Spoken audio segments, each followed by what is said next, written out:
Welcome back to JBI. I'm JB. In this video, I'm going to show you how to remove the WP nitrogen tank cylinder on this Generation 3 WP linkage shock.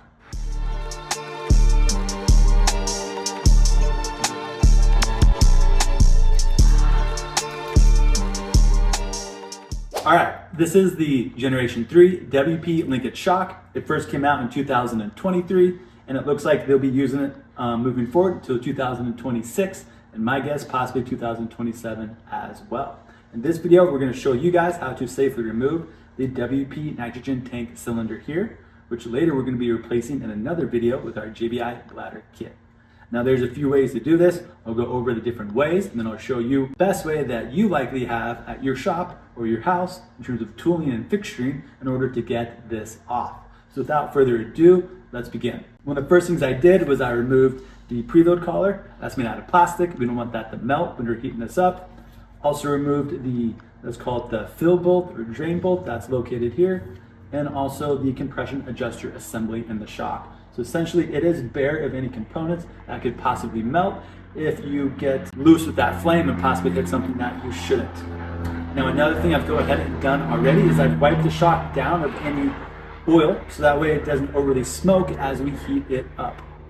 So when it comes to mounting their shock, there's a couple different ways that we can do it. Now the majority of you are just going to have a parallel jaw vise like I have to the left of me here. And you're just going to clamp this area here, and you're going to go right against the bearing, not races, but let's call these the bearing covers, these metal pieces. That's fine, just keep in mind you're going to be putting some excess load on those bearings while you work on this. The ideal way to do it would be to pop out the bearing covers, these metal pieces here, so that way we have a nice flat surface to clamp on. Or at JBI, we got some really nice V-jaws on our other JBI vise over there. So we actually grip the shock located here. But I understand not everybody has the same tooling and resources as us.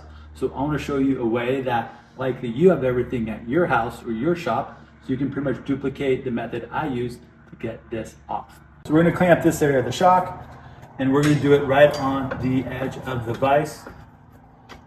Now, if you take a look at our vise, we have some aluminum soft jaws fitted over the steel serrated jaws.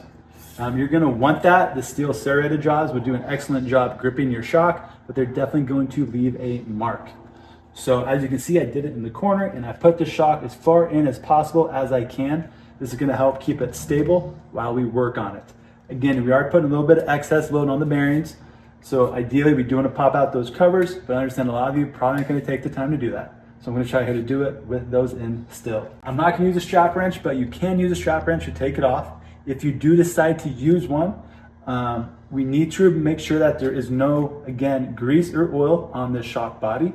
And then also take a brand new red rag like this one, spray it lightly with brake cleaner, and then wipe it to the inside of your rubber strap wrench. And then also wipe down the nitrogen tank with brake cleaner as well, and let that dry. That's going to ensure that when the strap wrench and the metal touch each other, they stick together really, really well, and allows you to apply a good torque in order to loosen this. Now, if you don't want to use a strap wrench, we use the K-Tac tool here, which fits into the hexagonal shaped recess in the bottom of that. So it makes it much easier to remove. Another note to keep in mind is if you do use a strap wrench, there's a chance you may melt it if you get it too hot.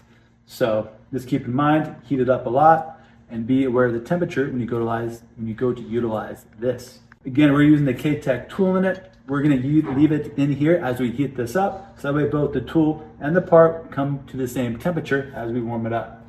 We got some good propane.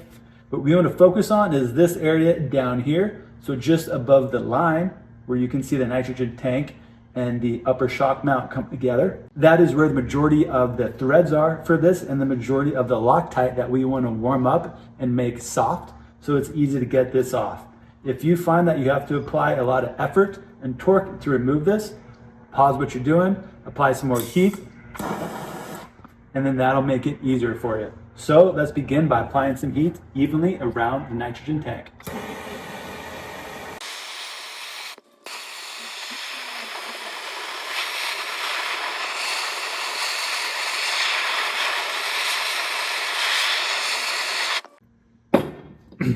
If you notice, I tried to keep the flame away from the main shock cylinder body. It's okay if you apply some heat to it. You can actually apply a lot of heat to it, but let's focus the majority of the heat on the nitrogen cylinder tank because that's what we want to remove. Now that we've got this hot, let's give it a good old college try and see if we can get this loose. And that was about the perfect amount of effort that you should expect from this. If you have to put in a lot more effort than that, again, please pause and apply some more heat and it should come off. Now, mind you, I have the habit of touching parts that are hot after I just heat them up. So please be aware, these are gonna be pretty warm. And also, if there's any residual oil inside of the shock, which there will be, don't touch it. It's also gonna be pretty warm as well.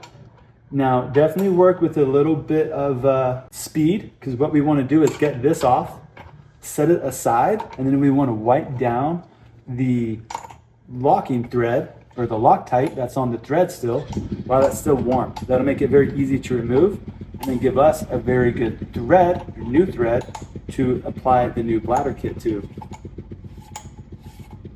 Ooh, awesome, that's ready to come off. I'm gonna grab a rag so we don't bond our rubber glove and hands to this hot tank. I'm gonna set it back here. Cool, so you can take a look and see we got some residual oil, and we can also see the old Loctite that is there that we're about to wipe off.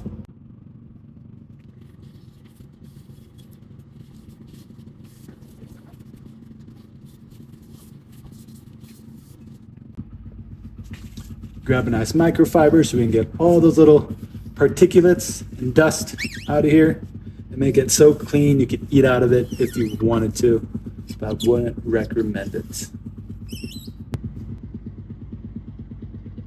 Awesome, guys. Great job following along in this video and getting that WP nitrogen tank cylinder removed.